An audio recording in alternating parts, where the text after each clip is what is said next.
सभी का आपका अपना YouTube channel study with AK sir में आज मैं बताने जा रहा हूँ शिक्षा निदेशालय राष्ट्रीय राजधानी क्षेत्र दिल्ली कार्यपत्रक 18 विषय गणित है कक्षा 9 के लिए। विद्यार्थी का नाम अपना नाम लिखेंगे, अध्यापक का नाम यानी अपने क्लास टीचर का नाम लिखेंगे और डेट है 6 अक्टूबर 2021। आंकड़ों का प्रस्तुतिकरण, तो आवश्यक पूर्व ज्ञान, आंकड़ों का संग्रह की समझ। तो उदाहरण नंबर फर्स्ट दे रखा है नीचे 50 नंबर के एक टेस्ट में कक्षा 9 के 30 विद्यार्थियों द्वारा प्राप्त किए गए अंक दिए गए हैं। तो ये पूरे 50 बच्चों का जो अंक लाया गया था उसका दिया हुआ आंकड़ा है। उसके बाद बच्चों पर दिए गए आंकड़ों में किसी निष्कर्ष पर पहुंचने, जैसे कि अधिकतम या न्यूनतम अंक ज्ञात करना है, में आप कठिनाई का अनुभव कर सकते हैं। इसलिए केवल आंकड़ों को एकत्रित कर लेने भर से हम उनका अनर्थपूर्ण प्रयोग नहीं कर सकते हैं। अर्थपूर्ण इस रूप में प्रस्तुत किए गए आंकड़ों को यथा प्राप्त आंकड़ा या रॉ डाटा कहा जाता है। आंकड़ों से महत्वपूर्ण जानकारियां प्राप्त करने के लिए हमें व्यवस्थित करने की आवश्यकता पड़ती है। हम आंकड़ों की ऐसी प्रस्तुति चाहते हैं जो समझने में सरल व एक ही झलक में मुख्य लक्षणों को जानने में मददगार हो। आइए आंकड़ों को प्रस्तुत करने की विभिन्न विधियों को समझें। यदि ऊपर दिए गए कक्षा 9 के विद्यार्थियों द्वारा प्राप्त अंकों को आरोही या अवरोही क्रम में लिखे तो कुछ महत्वपूर्ण ज्ञात करना सरल हो जाता है। आरोही क्रम में लिखने पर, तो आरोही क्रम का मतलब होता है छोटे से बड़े लिखना। जो सबसे छोटा संख्या होगा सबसे पहले आएगा, उसके बाद बड़ा संख्या, उसके बाद बड़ा संख्या, उसके बाद वाला, उसके बाद वाला, यानी छोटे से बड़े आप लिखेंगे तो इसको बोला जाता है आरोही क्रम में लिखना। उसके बाद यहाँ हम आसानी से देख सकते हैं कि अधिकतम प्राप्त अंक 48 और न्यूनतम 2 है। तो आंकड़ों के अधिकतम और न्यूनतम मानों के अंतर को आंकड़ों का परिसर यानी रेंज कहा जाता है। तो यह अंतर परिसर हो जाएगा 41 में से 41 में से 2 माइनस करेंगे तो 39 हो जाएगा। उसके बाद आंकड़ों को और अधिक समझने तथा उनसे और अधिक महत्वपूर्ण गणनाओं के लिए हम उन्हें एक सारणी के रूप में लिख सकते हैं, जिसे अवर्गीकृत बारंबारता बंटन सारणी कहा जाता है।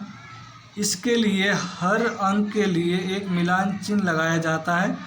एक ही अंक के लिए 4 मिलान चिन्ह हो जाने पर 5वां मिलान चिन्ह पिछले चिन्हों का विकर्ण की तरह कटता हुआ लगाया जाता है। यानी 5वां विकर्ण जो होगा, जैसे मान के चलिए 1 2 3 4 है, तो इसको हम क्या करेंगे, यहाँ से कट कर देंगे तो इसको 5 हो जाएगा।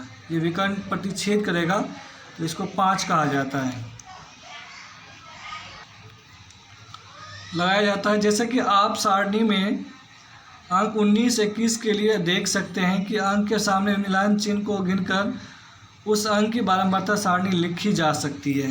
तो यहाँ पर एक सारणी दिया हुआ है, यहाँ पर 2 ही है, 5 2 बार आया हुआ है तो बारंबारता यहाँ पर लिखेंगे, मिलान चिन्ह यहाँ होता है, इसको मिलान चिन्ह कहा जाता है। उसके बाद 12 4 बार आया हुआ है, 17 3 बार और 19 जो है वो 5 बार आया हुआ है। तो 5 देखिए यहाँ पर लिखा हुआ है, 1 2 3 4 लिखेंगे और इसको प्रतिच्छेद कर देंगे तो ये 5 बार आ जाएगा। उसी तरह 25 एक बार आया हुआ, 33 3 बार आया हुआ, 39 एक बार, 40 एक बार। तो ये बारंबारता एक सारणी दिया हुआ है जो आसानी से आप समझ सकते हैं कि कौन संख्या कितनी बार रिपीट हुआ हुआ। उसके बाद कुछ क्वेश्चन दिया हुआ है बच्चों, अब प्रयास कीजिए। पहला क्वेश्चन है 8वीं कक्षा के 30 विद्यार्थियों के रक्त समूह ये दिया हुआ है। तो रक्त समूह दिया हुआ है, तो क्वेश्चन नंबर 1 का बारंबारता बंटन सारणी है। यहाँ पर लिखेंगे रक्त समूह ABO, उसके बाद मिलान चिन्ह लिखेंगे, उसके बाद बारंबारता लिखेंगे। तो ब्लड A ग्रुप वाले जो है वो 5 और 4 9 बार आया हुआ है तो 9 लिख देंगे यहाँ पर। वो आपको उस टेबल में देखना होगा। B आया हुआ है 6 बार तो यहाँ 6 लिखना पड़ेगा। उसके बाद AB 3 बार आया हुआ, रिपीट हुआ तो 3 लिखेंगे। और O ग्रुप जो है वो 12 बार आया हुआ है।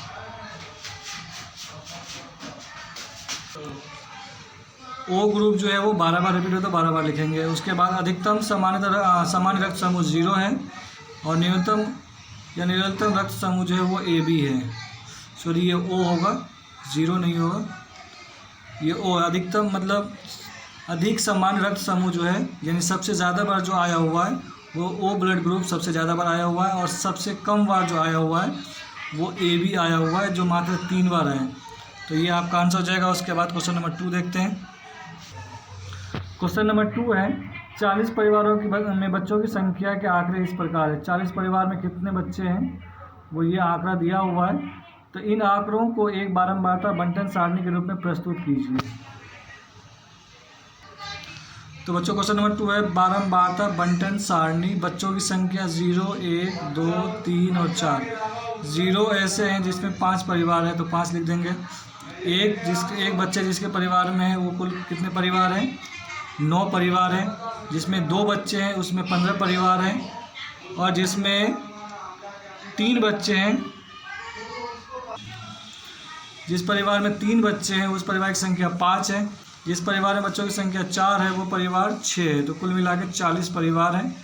ये आपका आंसर हुआ। बच्चों ये आपका वर्कशीट भी समाप्त होता है। अगर आप हमारे चैनल पर नए हैं तो प्लीज़ हमारे चैनल को लाइक, सब्सक्राइब एंड कमेंट करके बताइए कि वीडियो कैसे लगी। धन्यवाद।